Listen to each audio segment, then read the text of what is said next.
In today's video, I'm going to teach you how to use negative keywords in Google Ads Pmax campaigns. Negative keywords can be a game changer for your ad campaigns, allowing you to refine your target audience and improve the efficiency of your marketing efforts. By preventing your ads from showing up for irrelevant searches, you can boost your return on investment and attract the right customers to your business. Let's dive in and explore this process step by step. First, you'll want to navigate to the Google Ads homepage. Head over to the official Google Ads website where you can manage and optimize your online advertising efforts. Once you're there, look for the sign in button, usually located towards the top right corner of the page. Click on that and proceed to log in with your Google account credentials. If you don't have an account, you'll need to create one, but today we're assuming you've already got one set up. After signing in, you'll find yourself on the Google Ads home. This is your central hub for all things related to your campaigns. It's a great idea to familiarize yourself with this interface, as you'll be spending quite a bit of time here if you're managing multiple campaigns. Next, you need to navigate to the admin section. You can usually find this by looking at the top or side navigation bars. This section is crucial as it houses many of the account-wide settings you might need to adjust, including our focus today: negative keywords.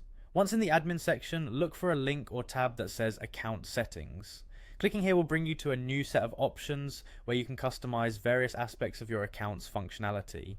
Within these settings, there's an option specifically for negative keywords. This is where you can start refining your search results. Now click on the negative keywords option.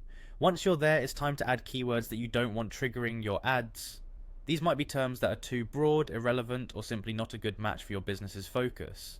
For instance, if you sell premium products, you might want to exclude terms like free or cheap.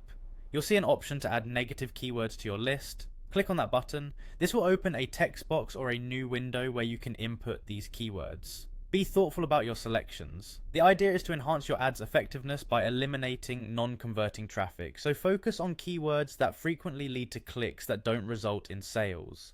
Finally, you'll want to click once more to finalize the addition of these negative keywords. The system will update, and you can review your list to ensure everything is in order. Remember, this process isn't one and done. Be prepared to revisit and tweak your negative keywords as you gather more data and insights from your campaigns. And there you have it. By following these steps, you've successfully learned how to use negative keywords in your Google Ads Pmax campaigns. This should help refine your audience targeting and improve the performance of your advertisements. Thanks for joining me today. Happy advertising.